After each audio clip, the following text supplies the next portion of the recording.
Hi everybody, Paul here from Hill Country Rings. In a previous video I showed you how to set up this little miner to mine Bitcoin. So now you're probably wondering, hey, there's other coins out there. Can I mine something else other than Bitcoin with this little miner? Well, yes you can. So let me show you.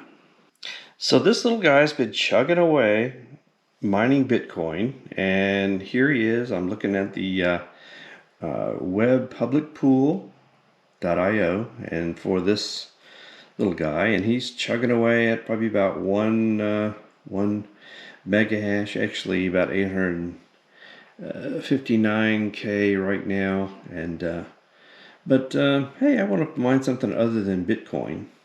So what can we mine? Well, let me show you. If you go to the website https://miningpoolstats.stream, it's a website that collects a lot of information about different mining sites, and it shows you where you can mine Bitcoin and Dogecoin and Bitcoin Cash and Monero and Litecoin and a bunch of different coins. But you really can't mine all of these with this little guy, because he uses an ASIC chip, and he is set to mine the SHA-256. I guess that's an encryption protocol or decryption protocol that he uses. So you have to use something, you have to mine a coin that uses that SHA-256 algorithm. So if you do a filter algorithm and put in SHA-256, and it will show you the different coins that you can mine. So like Bitcoin and Digibyte, and you can see it's not worth much. Digibyte's only worth like 0.6 of a penny, but I think you get a lot more coins in a block. But I think it's a lot easier to mine. So let's try Digibyte, and there's some other ones that you can find. But one of the first things you need to do after picking a coin is you need to get your wallet address for that coin. The wallet address used for Bitcoin is different than a wallet address you use for Digibyte or for Bitcoin Cash. So let's get that. Okay, I brought up my wallet, and I'm going to hit Fund, Crypto Wallet, and I'm going to pick Digibyte. I have to pick Digibyte. And here, see how it begins with DGB1? Well, this is the wallet address I'm going to use. So I'm going to go ahead and hit that and hit copy. And it says address copied. Now I'm going to email it to myself. So let me go ahead and do that. Emailed myself my wallet, the Digibyte wallet address. So from miningpoolstats.stream, I'm going to pick Digibyte SHA-256, which is that's the coin type and the type of I guess it's the algorithm that we're using. And you have to pick something that's SHA-256 for these little guys. So we'll pick Digibyte. And then we'll go ahead and pick a mining pool. And here it shows the different mining pools, what countries they exist in, the pool fee, how much they take of your winnings if you find a block. And then if it's solo, which means you get everything but that 1% or 1.5%. Or if it's PPLNS, which is you pay per the last few in shares, which means you're pooling with other people, and depending on who contributed the most, they get the most of that block. So since these little guys are pretty slow, I'd say go for broke, go for solo. But you want to go ahead and find one that's in the United States. So let's go, if you're living in the United States or wherever country you live in. So let's go to solominer.net, which is in the United States, and it's solo. And I'll click on that, and here it shows. Here's what I need to set up on my Bitcoin miner. I need to set the address of the pool, and then put in my digibyte address from my wallet and a worker name if I want to do that. And the password is usually just X. So this one has no fees. So hey, that's pretty cool. So we'll go ahead and set this up. So we're going to bring up the little maintenance window for this guy, and then we will put that information in. All right, on this little miner, it has the IP address on my wireless network, 192.168.1.190. It's different for you. It's going to be depending on your wireless network.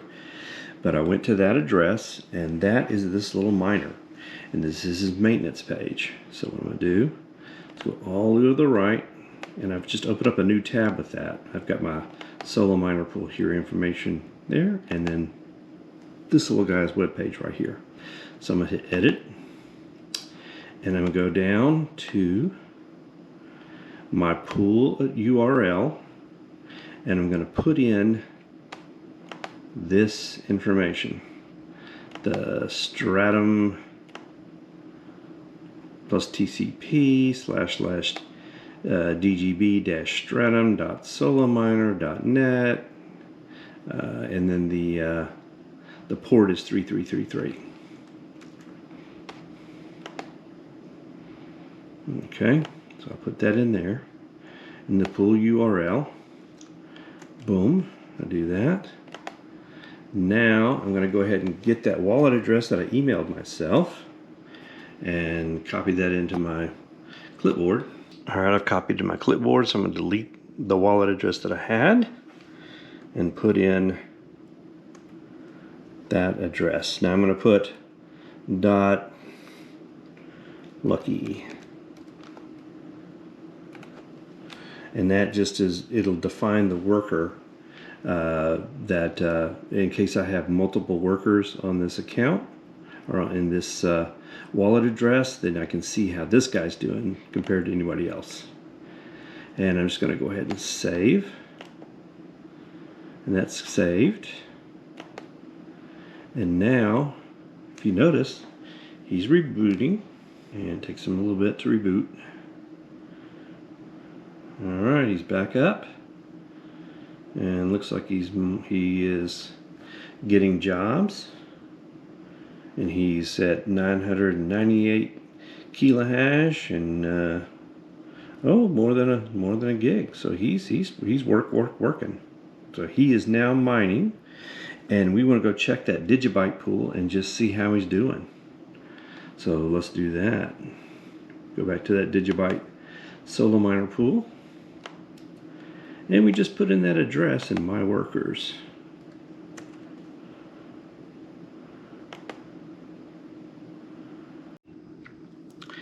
Now here is that little miner, Mr. Lucky, and he has one session, and it doesn't have his hash rate now because he just got connected. So you got to get a few shares before it calculates your hash rate. I do have another miner working right now that's got a little higher. He's 4.5 terahash, so he's a big boy. But little Lucky, we're going to watch him, and we'll just see him and check him out and see how he does. So I'll look at the status page for a little NM miner. That's 192.168.1.190. And it shows me the pool that I'm using, the network difficulty, the pool difficulty, how many shares have been rejected, how many shares have been accepted, and my acceptance rate, which is 95.8%, which is pretty good.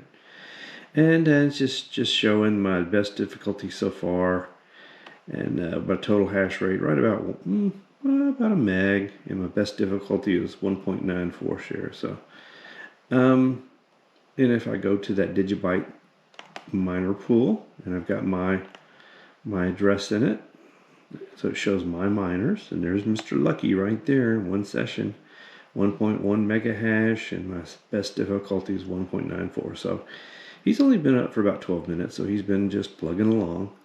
But he is mining for digibyte. He's mining for something other than just regular Bitcoin. So, hey, that's how you can set up this little miner, little $30 miner that you get. You can get that from nmminer.com, I believe, is the address. I'll put the address in the comments. They're the people that write the software for this.